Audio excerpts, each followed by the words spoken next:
What's up, Kansas City? I'm Kelsey Burris, and today we are honored to have a special guest with us. He is the national representative of the Honorable Minister Louis Farrakhan, Minister Ishmael Muhammad. How are you doing today? I'm doing well today. Thank you.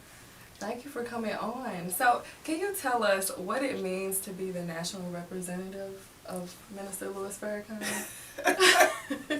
Well, first, I'm not the national representative. Okay. My title is the National Student Assistant Minister Okay. Thank to you for the correcting Honorable me. Minister Louis Farrakhan. I try not to think about it, to be honest. I first, it's a privilege, it's a great, great honor to serve. And he asked me to be his assistant minister now, oh wow, this is 2015, going on 24 years. Wow. And about 10 years ago, he promoted me to the title National Student Assistant Minister. And I just enjoy the pleasure of serving. Of course, I love him. I love my father, the Honorable Elijah Muhammad. I love this teaching, and I'm in love with my people, and I want to do something to help to improve the condition of our people. So it's just a great, great privilege. Yes, sir. Now, can you tell us what brings you to Kansas City? Well, I was invited Okay. by the mosque and the local organizing committee for the 20th anniversary of the Million Man March, Justice or Else. Yes. And I have been looking to come to Kansas City for some time now. Most of the times that I have come, I've come and really have talked to the mosque and the believers there. And I have looked forward to coming to Kansas City for some time now to speak to the public. So I'm here on their invitation, Yeah. and I'm looking forward to tonight at 7 p.m. at the Metropolitan Church, the great Reverend Tyndall, Yes. who served as the chair for the Million Man March and the local organizing committee here in Kansas City 20 years ago. And he's a co-chair for the 20th anniversary of the Million Man March, and just a wonderful brother, a wonderful friend. And I thank God for him. And he's just been so kind and gracious to open the doors of his church to us once again. The minister spoke at his church 10 years ago. And so I feel very, very, very honored to be at his church tonight. And you also spoke there last night. Yes. Am I correct? And I was there. I did see you in the audience. One thing that you said that really spoke out to me, and I quote, you said, "You can't get justice where there is no truth." And Minister Farrakhan and yourself have brought to the black community across America to their attention many issues that we're facing that a lot of people never really knew existed. And to my surprise, it's stricken more fear than motivation in a lot of people. And so I just really wanted to get your opinion on that. What would you say to those individuals if they were right here in this room? You're talking about those who are afraid of what they have heard or what they are hearing of the truth? Yes. Even those who are within our own community, if you get what I'm saying. Yes. Well, sometimes produces that reaction when we are unfamiliar, when we don't know a particular truth, which represents what exists.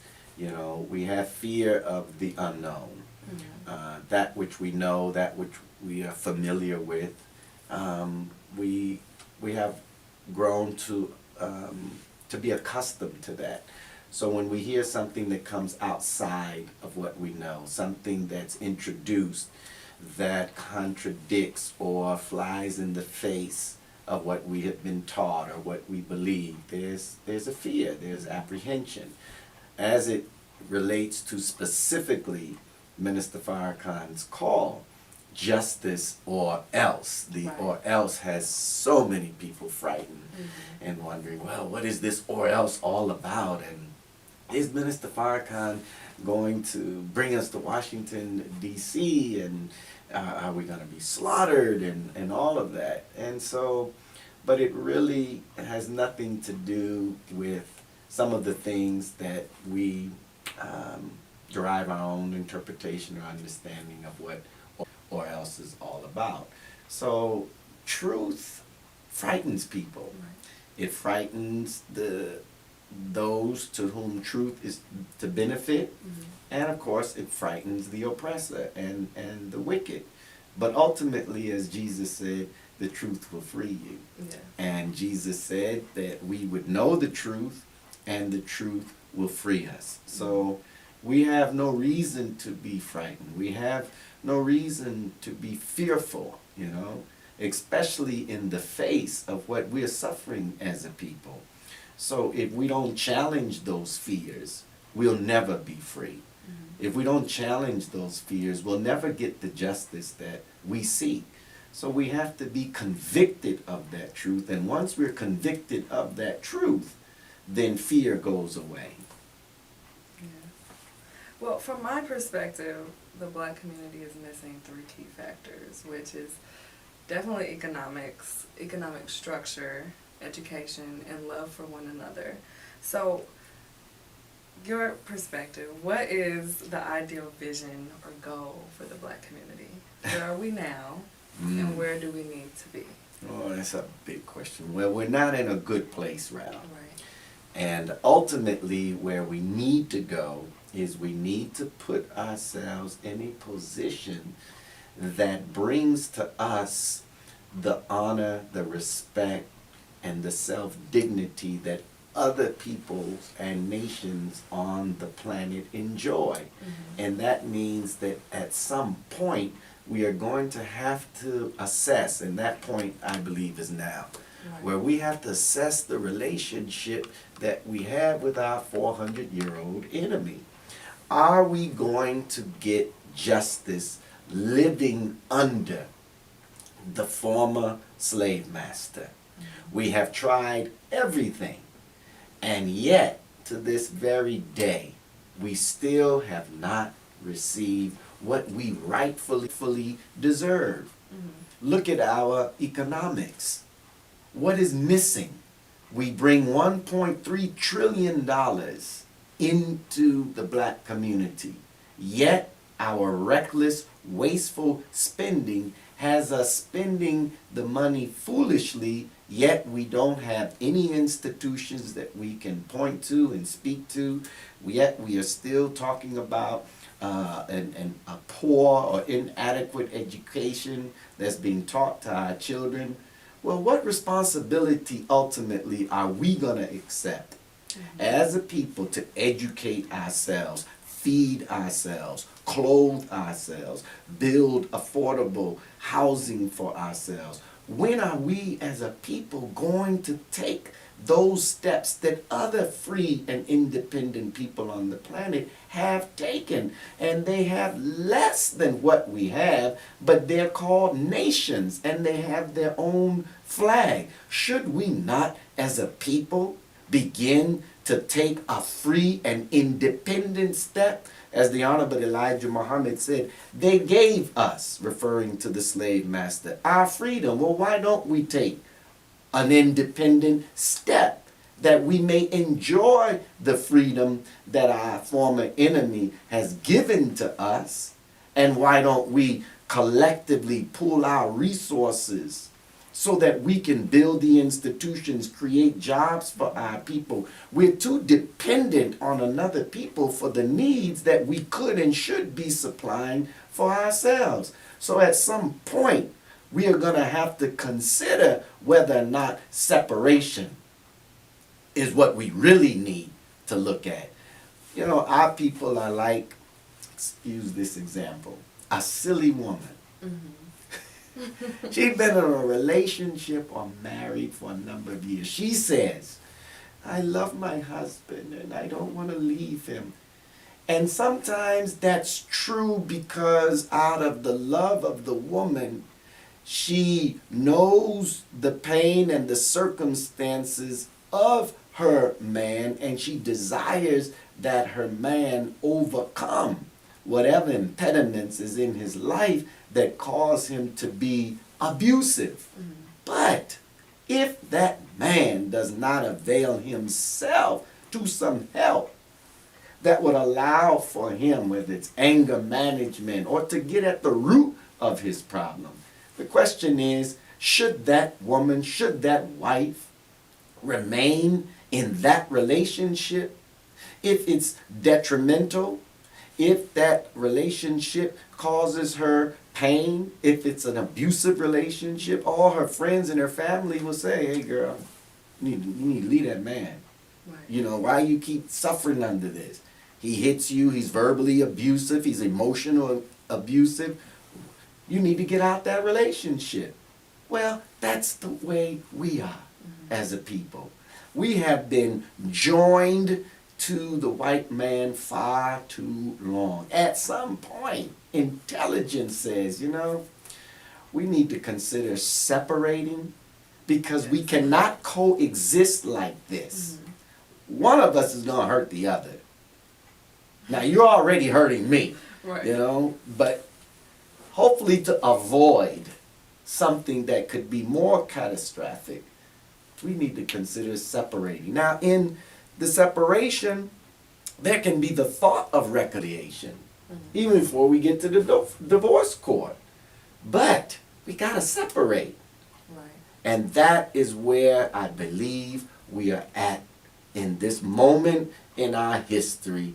The black man and woman of America have been abused and misused and taken advantage of far too long. And we are going to have to look at separation. So what would that separation look like? It would look exactly what a separation is in a marriage. You go to your home, and I go to mine. I go and get another place. It's still on the same land. It can be in the same city. That's on a small level. But on the larger level, it's called land for a people. We were never given what was promised to us of 40 acres and a mule. If they had lived up to that promise, we would not be in this position today. And even with what they had given to the newly freed slaves at that time, under Lincoln, the federal government had guaranteed protection to the land that they had given in the mid-Atlantic and the Carolinas. I think it went from North Carolina, South Carolina, into parts of Georgia, into Florida. Over 300 miles were actually separated with an outlet to the sea for the new freed slaves. It was under General Sherman. And they provided protection to the slaves, and they actually provided the mule to help them to cultivate the land.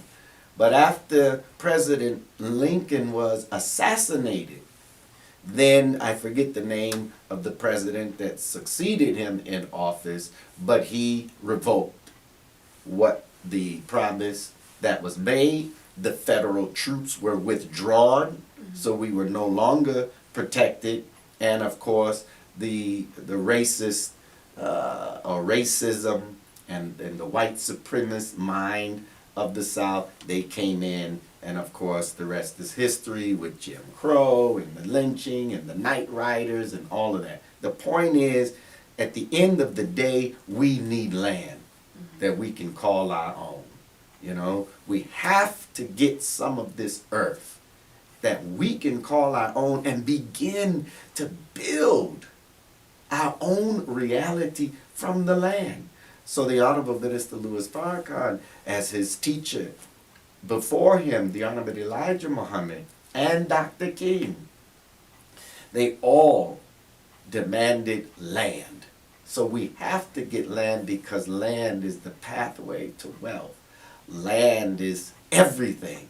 We don't get what we need from the air, we get it from the land. So true wealth comes from the earth. So we, in our separation, those are some of the things we have to demand. So when a wife and a husband separate, well, she has to pay out, or he has to pay child support, right?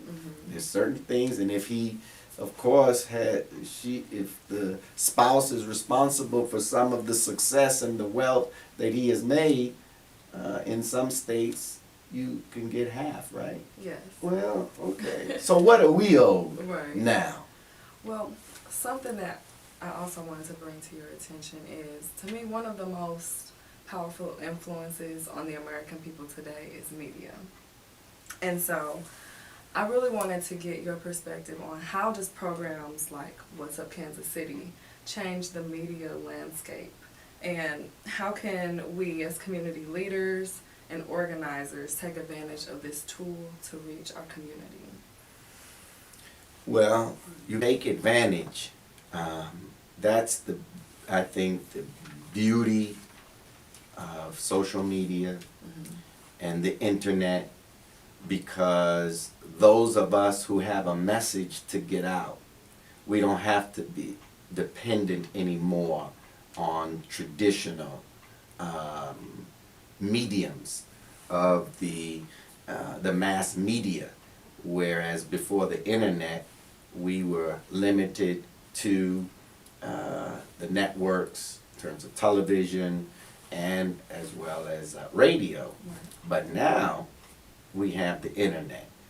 So now the question is, what can we put on these mediums that will help to affect change? The beauty of this program is that you have the ability through What's Up Kansas City to tell the community really what is up, what you need to know, what you need to do to help improve the condition of our city, the condition of our neighborhood. So truth, knowledge, helping to elevate and raise the consciousness of our people. Be ye what? Transformed by what? The renewal of your mind. In the beginning was the Word, and the Word was with God, and the Word was God. That's powerful. That is showing us the power of language, the power of speech, the power of the word. So the right word that is said and the right words that are arranged and composed and delivered to the mind will cause the mind to think differently, and as a result of a different mind, we have a different reality. So you have the great privilege and opportunity to affect the people's thinking by raising their level of consciousness. May God bless you. Thank you. To keep our people up in Kansas City, because we certainly are down, but it's only by means of knowledge that we can raise the condition of our people and put ourselves in a better position. Yes, sir. Well, I would like to thank you so much for your time and coming on the show. Thank you, Sister Kelsey, we hope for to see having you again. me. We really I think do. I've known you how long now? Probably like 18 years. 18 years, right? Yes. Oh, I'm Yes. so proud of you. Thank you so much. And keep up the great work that you are doing. I will. And continue to encourage others to do the right thing, because it's your generation, it's your time now to lead your people into the promise of God. Yes, sir. May God bless you. Thank you, Mr. Ishmael. Thank you. And we hope to see all of you all in D.C. Yes. 10-10-15. Justice or else. And once again, I'm Kelsey Burris, and this is What's Up Kansas City. I'm IFBB Bikini Pro Cat Williams, and when I'm not working out in the gym, I'm searching the web on Cascade Media and What's Up Kansas City. So make sure you check them out.